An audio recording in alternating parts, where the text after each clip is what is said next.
ഏവർക്കും സമഗ്ര PSCയിലേക്ക് സ്വാഗതം. നമ്മൾ നോക്കിക്കൊണ്ടിരുന്നത് CPO എക്സാമിൻ്റെ കുറച്ച് ക്വസ്റ്റ്യൻസാണ്. ബാക്കിയുള്ള ക്വസ്റ്റ്യൻസ് കൂടെ നമുക്കിന്ന് ഡിസ്കസ് ചെയ്യാം. ഒന്നാമത്തെ ക്വസ്റ്റ്യൻ എന്ന് പറയുന്നത്, ഒരു സമാന്തര ശ്രേണിയിലെ 7-ാം പദം 0-ഉം 27-ാം പദം 60-ഉമായാൽ 17-ാം പദം എത്ര എന്നുള്ളതാണ്. അപ്പോൾ തന്നിരിക്കുന്നത് ആദ്യം ഒന്ന് നോട്ട് ചെയ്യുക. 7-ാം പദം 0-ഉം 27-ാം പദം 60-ഉമാണ് തന്നിരിക്കുന്നത്. അപ്പോൾ നിങ്ങൾക്ക് നോക്കുമ്പോഴത്തേക്കും മനസ്സിലാവും 7-ാം പദം തന്നിട്ടുണ്ട്, അതേപോലെ തന്നെ 27-ാം പദവും തന്നിട്ടുണ്ട്. ചോദിച്ചിരിക്കുന്ന 17-ാം പദം എന്ന് പറയുന്നത് ഇതിൻ്റെ നേരെ നടുക്കുള്ളൊരു സംഖ്യയാണ് അല്ലേ. ഇപ്പോൾ 7-ൽ നിന്ന് 10 കൂട്ടിക്കഴിഞ്ഞാൽ 17 കിട്ടും, 17-ൽ നിന്ന് 10 കൂട്ടിക്കഴിഞ്ഞാൽ 27 കിട്ടും. ഈ 7-ാം പദത്തിൻ്റെയും 27-ാം പദത്തിൻ്റെയും ശരാശരി എടുത്തു കഴിഞ്ഞാൽ നമുക്ക് ഈ 17-ാം പദം കിട്ടും. അപ്പോൾ എങ്ങനെയാണ് ചെയ്യുന്നത്? നമുക്ക് 7-ാം പദമായിട്ട് 0 തന്നിട്ടുണ്ട്, അതേപോലെ തന്നെ 27-ാം പദമായിട്ട് 60 തന്നിട്ടുണ്ട്. അതിൻ്റെ ശരാശരി കണ്ടുപിടിക്കാൻ ÷ 2 കൊടുക്കുക.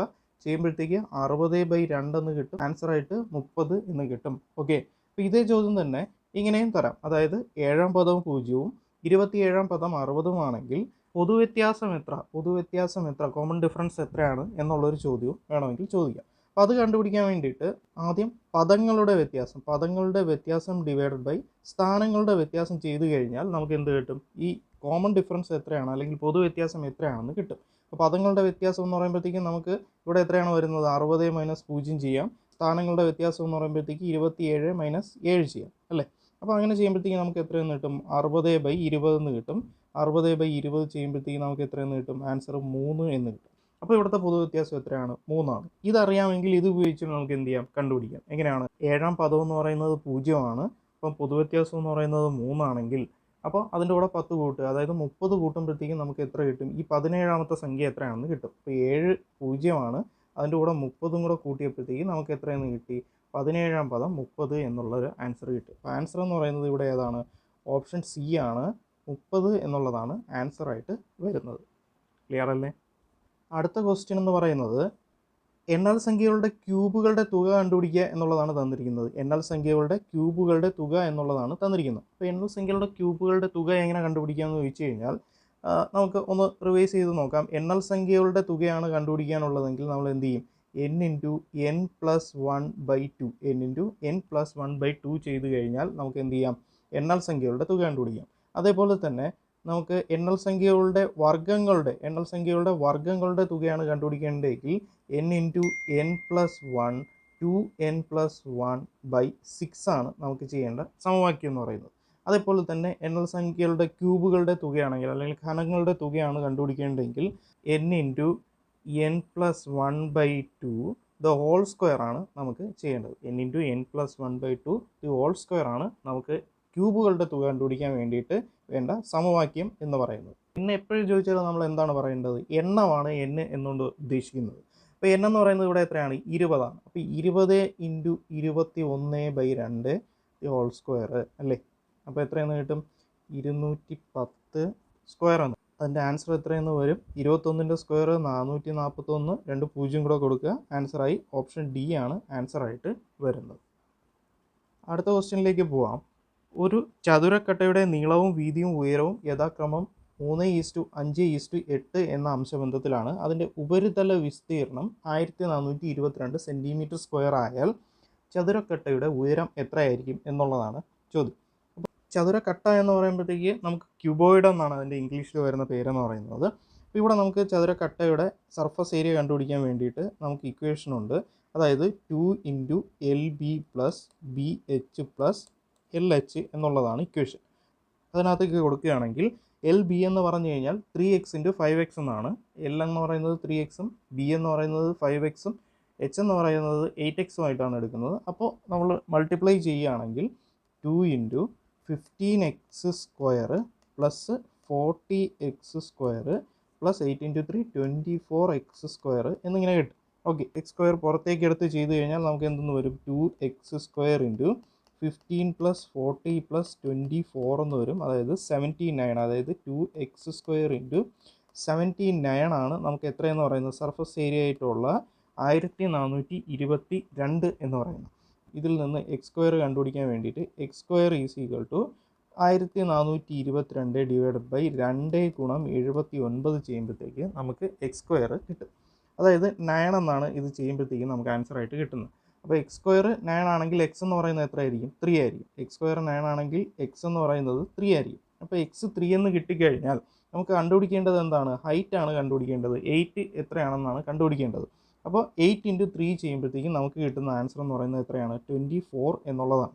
ഓക്കെ, ഇതിൽ ചെയ്യാതെ തന്നെ ഡയറക്റ്റായിട്ട് ആൻസറിലേക്ക് വരാൻ ഒരു മെത്തേഡ് എന്ന് പറഞ്ഞു കഴിഞ്ഞാൽ ഇവിടെ നമ്മളടുത്ത് ചോദിച്ചിരിക്കുന്നത് ചതുരക്കട്ടയുടെ ഉയരം എന്നുള്ളതാണ്. ചതുരക്കട്ടയുടെ ഉയരം നമുക്കിവിടെ എത്രയാണെന്ന് പറഞ്ഞിട്ടുണ്ട്? 8 ആണ് അതിൻ്റെ റേഷ്യോ എന്ന് പറഞ്ഞിട്ടുണ്ട്. സ്വാഭാവികമായിട്ടും അത് എന്ത് മൾട്ടിപ്പിൾ ആയിരിക്കും? 8ൻ്റെ തന്നെ ഒരു മൾട്ടിപ്പിൾ ആയിരിക്കും അവിടെ വരുന്നത്. ഓക്കെ, അപ്പോൾ നമുക്കതെങ്ങനെ കണ്ടുപിടിക്കാം? ഇവിടെ നോക്കൂ, 18 എന്ന് പറയുന്നത് 8ൻ്റെ മൾട്ടിപ്പിൾ അല്ല, 27 അല്ല, 15 അല്ല.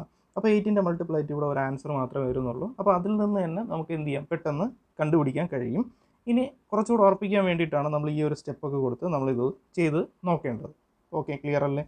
അടുത്ത ക്വസ്റ്റ്യനിലേക്ക് പോകാം. ഒരാൾ 18,000 രൂപ സാധാരണ പലിശ നിരക്കിൽ ബാങ്കിൽ നിക്ഷേപിക്കുന്നു.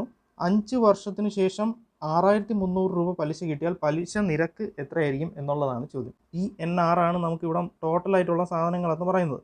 അപ്പോൾ നമുക്ക് P തന്നിട്ടുണ്ട് 18,000 എന്നുള്ളതാണ്. അപ്പോൾ നമുക്ക് N അറിയാം എത്രയാണ്? 5 വർഷത്തേക്കാണ്. R എന്ന് പറയുന്നതാണ് നമ്മൾ റേറ്റ് ഓഫ് ഇൻട്രസ്റ്റ് ആണ് നമ്മൾ കണ്ടുപിടിക്കേണ്ടത്. ഇവിടെ എന്തും തന്നിട്ടുണ്ട്? Iയും തന്നിട്ടുണ്ട്. ഇൻട്രസ്റ്റ് ആയിട്ട് എത്ര കിട്ടിയിട്ടുണ്ട്? 6,300 കിട്ടിയിട്ടുണ്ട്. അങ്ങനെയാണെങ്കിൽ ഇതിൻ്റെ പ്രൈമറി ഇക്വേഷൻ എന്ന് പറയുന്നത് ഇൻട്രസ്റ്റ് കണ്ടുപിടിക്കുക. I = PNR/100 എന്നുള്ളതാണ് യഥാർത്ഥത്തിലുള്ള ഇക്വേഷൻ. പിന്നെ അതിൽ നിന്ന് നമ്മൾ ഡിറൈവ് ചെയ്ത് P കണ്ടുപിടിക്കാനും N കണ്ടുപിടിക്കാനും R കണ്ടുപിടിക്കാനും നമ്മൾ സാധാരണ ചെയ്യാറുണ്ട്. ഇവിടെ നമുക്ക് കണ്ടുപിടിക്കേണ്ടത് R ആണ്. R കണ്ടുപിടിക്കാനാണെങ്കിൽ I × 100 / PNR ബാക്കിയുള്ള സാധനങ്ങൾ താഴെ എഴുതുക. അതായത് Pയും Nനുമാണ് ബാക്കി താഴെ കൊടുക്കേണ്ടത്. അപ്പോൾ I × 100 എന്ന് പറയുമ്പോഴത്തേക്ക് ഇൻട്രസ്റ്റ് ആയിട്ട് നമുക്ക് കിട്ടിയത് 6,300 ആണ്. 6,300 × 100 പ്രിൻസിപ്പൾ എന്ന് പറയുന്നത് 18,000 ആണ്. 18,000 × നമ്പർ ഓഫ് ഇയേഴ്സ് എന്ന് പറയുന്നത് 5 ആണ്. ഓക്കെ, ഇനി ക്യാൻസൽ ചെയ്യുക. 3 0 ഉണ്ട്, 3 0 ക്യാൻസൽ ചെയ്യുക. ക്യാൻസൽ ചെയ്തതിന് ശേഷം 18 × 5 എന്ന് പറയുന്നത് 90 ആണ്. 630/90 എന്നാണ് കിട്ടുന്നത്. 0 0 വീണ്ടും ക്യാൻസൽ ചെയ്യാം. 9ൻ്റെ പട്ടികയിൽ 63 എന്ന് പറയുന്നത് 7 തവണയാണ് വരുന്നത്. അപ്പോൾ നമുക്ക് എത്രയെന്ന് കിട്ടും? ആൻസർ 7% എന്ന് കിട്ടും. ഇവിടുത്തെ റേറ്റ് ഓഫ് ഇൻട്രസ്റ്റ് എത്രയാണ്? 7% എന്നുള്ളതാണ്. ഓക്കെ, ഒരു യാത്രയിൽ കാർ ആദ്യത്തെ 3 മണിക്കൂർ 40 km/h വേഗതയിലും ശേഷിക്കുന്ന 5 മണിക്കൂർ സമയം 48 km/h വേഗതയിലും സഞ്ചരിച്ചാൽ കാറിൻ്റെ ശരാശരി വേഗത എത്ര എന്നുള്ളതാണ് ചോദ്യം. അപ്പോൾ ഇവിടെ നമുക്ക് സാധാരണ അറിയും പോലെ 2xy/xy എന്ന് പറയുന്ന ഇക്വേഷനൊക്കെ ഇട്ട് ചെയ്ത് കഴിഞ്ഞാൽ കിട്ടില്ല. ഇത് ആ കണക്കല്ല. ഇവിടെ നമുക്ക് ഡയറക്റ്റ് ആയിട്ട് എന്ത് കണ്ടുപിടിച്ചാൽ മതി? ശരാശരി കണ്ടുപിടിച്ചാൽ മതിയാവും. ഓക്കെ, അപ്പോൾ ആദ്യത്തെ 3 മണിക്കൂർ 40 km വേഗതയിലെന്ന് പറയുമ്പോഴത്തേക്കും 3 × 40 ചെയ്ത് നോക്കുക. അപ്പോൾ 3 മണിക്കൂർ എത്ര കിലോമീറ്റർ സഞ്ചരിച്ചു എന്നുള്ളത് കിട്ടും. പ്ലസ് അതിൻ്റെ കൂടെ 5 മണിക്കൂർ 48 km/h വേഗതയിൽ സഞ്ചരിച്ചു. അപ്പോൾ ആ 5 മണിക്കൂർ എത്ര സഞ്ചരിച്ചു എന്നുള്ളത് കിട്ടും. അപ്പോൾ അതിൻ്റെ ടോട്ടൽ എടുക്കാനാണ് നമ്മളിവിടെ എന്ത് ചെയ്തത്? പ്ലസ് ചെയ്തത്. ഡിവൈഡഡ് ബൈ ടോട്ടൽ ഇവിടെ എടുത്ത സമയം എന്ന് പറയുന്നത് 3 + 5, അതായത് 8 മണിക്കൂറാണ് ഇവിടെ ടോട്ടൽ എടുത്ത സമയം എന്ന് പറയുന്നത്. 4 × 3 12, 120 എന്ന് കിട്ടും. 120 + 5 × 48 എന്ന് പറയുമ്പോഴത്തേക്ക് 240 എന്ന് കിട്ടും. 240 / 8, അതായത് 360/8. 360/8 എന്ന് പറയുമ്പോഴത്തേക്ക് ഉത്തരമായിട്ട് കിട്ടുന്നത് 45 ആണ്. ഇവിടുത്തെ ശരാശരി വേഗത എന്ന് പറയുന്നത് എത്രയാണ്? 45 km/h എന്നുള്ളതാണ്. അപ്പോൾ ആൻസറായിട്ട് വരുന്നത് ഓപ്ഷൻ ബി ആണ്, 45 km/h. Okay, thank you.